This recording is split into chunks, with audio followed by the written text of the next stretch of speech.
Saya akan membawakan satu renungan singkat ya. Sebelum kita masuk di dalam doa bersama-sama. Mengapa kita berdoa? Mari lihat renungan ini bersama-sama. Mengapa kita berdoa?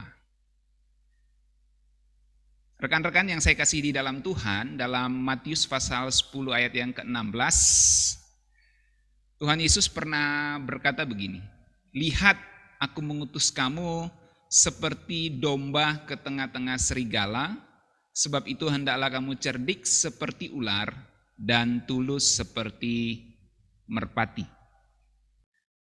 Nah, rekan-rekan yang dikasihi Tuhan, konteks Tuhan Yesus mengatakan ayat ini, yaitu Matius 10 ayat 16, adalah ketika Tuhan Yesus mengutus 12 murid dan menasihati murid-muridnya tentang penganiayaan yang akan datang. Persecution will come. Menarik sekali karena Tuhan Yesus itu utus murid-muridnya untuk lakukan tugas yang berbahaya ke dalam zona bahaya. Ini menarik ya. Tugasnya bahaya, zonanya pun bahaya.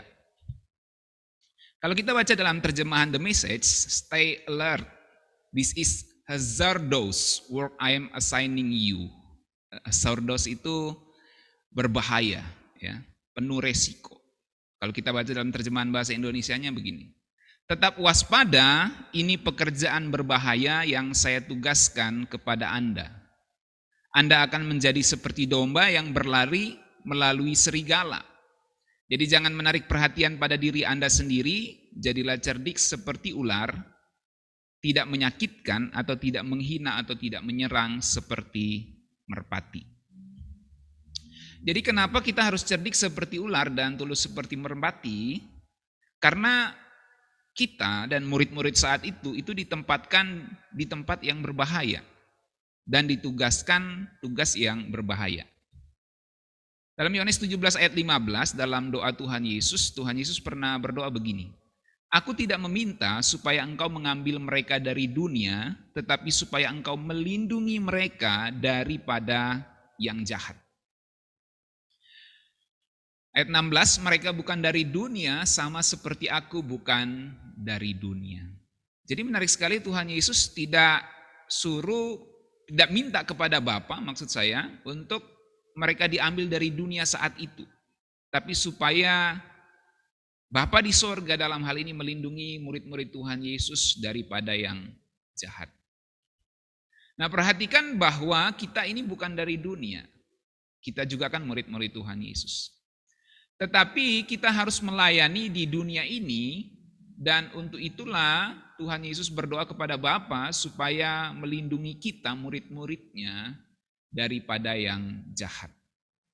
Jadi poin saya adalah kita memang ditempatkan di sekitar yang jahat, di zona yang berbahaya, dengan tugas yang berbahaya.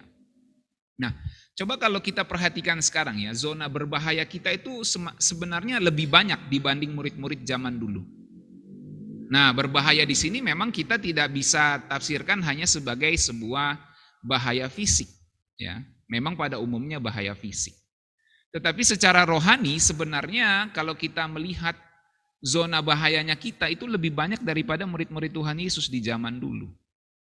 Sebab sekarang dengan kemajuan internet, zona bahaya itu ada di Facebook juga. Zona bahaya itu ada di Instagram, zona bahaya itu ada di YouTube, zona bahaya ada di genggaman tangan kita dengan gadget kita. Jadi dengan gadget kita bisa mengakses hal-hal yang tidak benar, yang tidak berkenan di hadapan Tuhan. Sehingga zona bahaya kita itu banyak banget gitu dibanding murid-murid zaman dulu.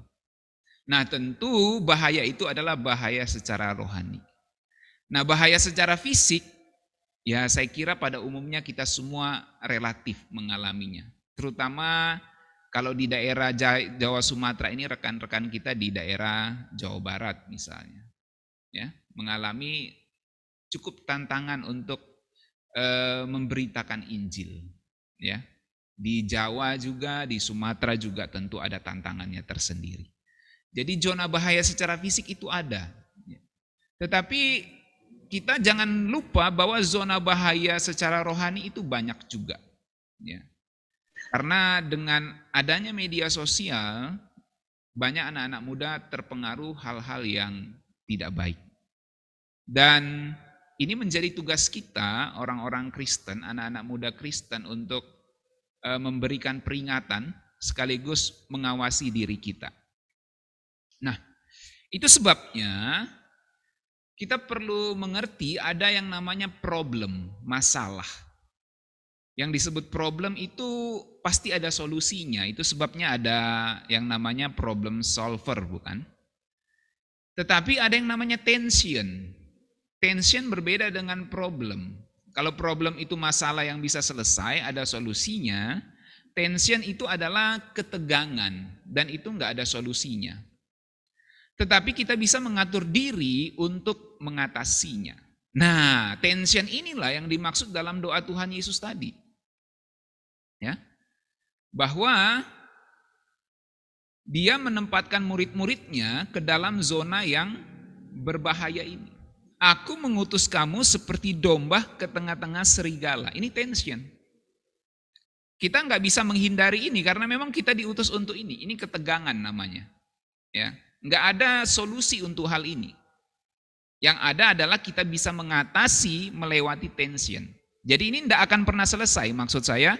Jadi kalau masalah itu kan misalnya kita lapar makan selesai gitu kan.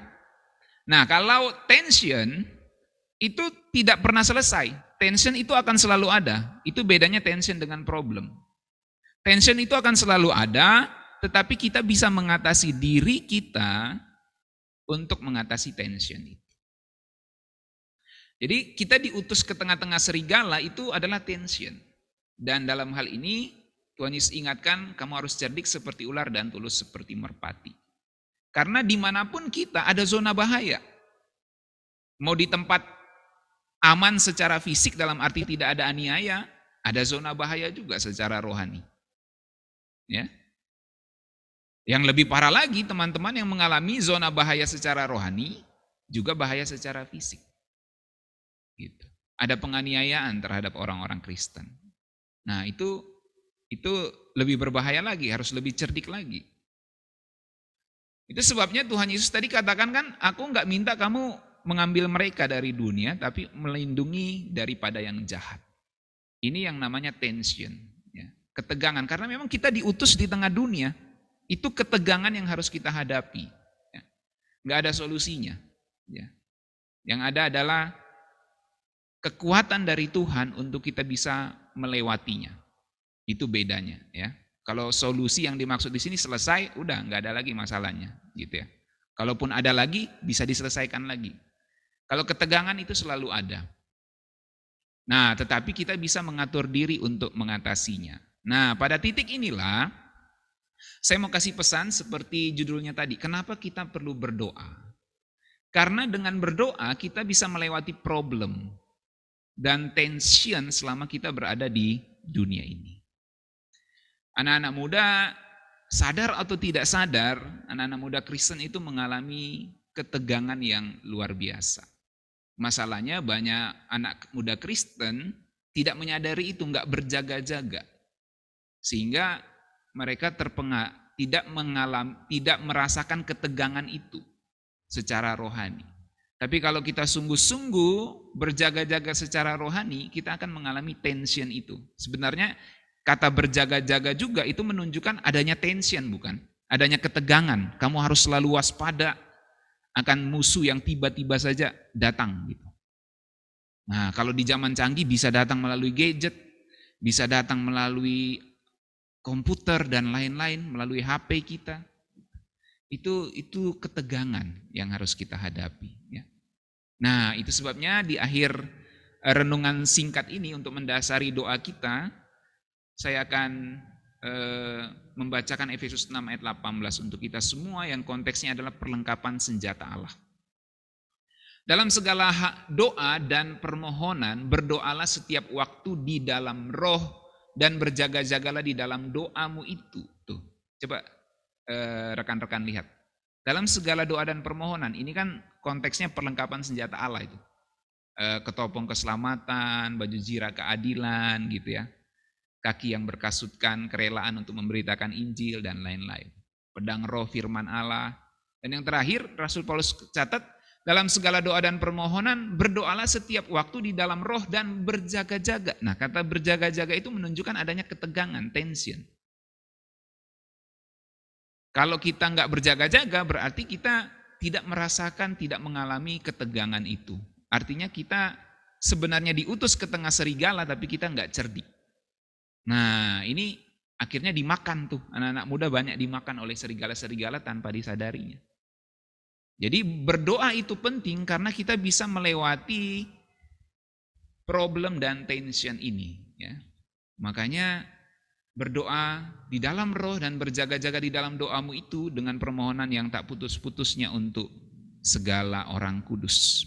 Nah, kita hadir pada malam hari ini untuk berdoa bagi pelayanan pemuda kita di Jasum, dan bagi rekan-rekan muda kita di gereja-gereja lokal, supaya mereka menjadi orang-orang muda yang kuat di dalam Tuhan.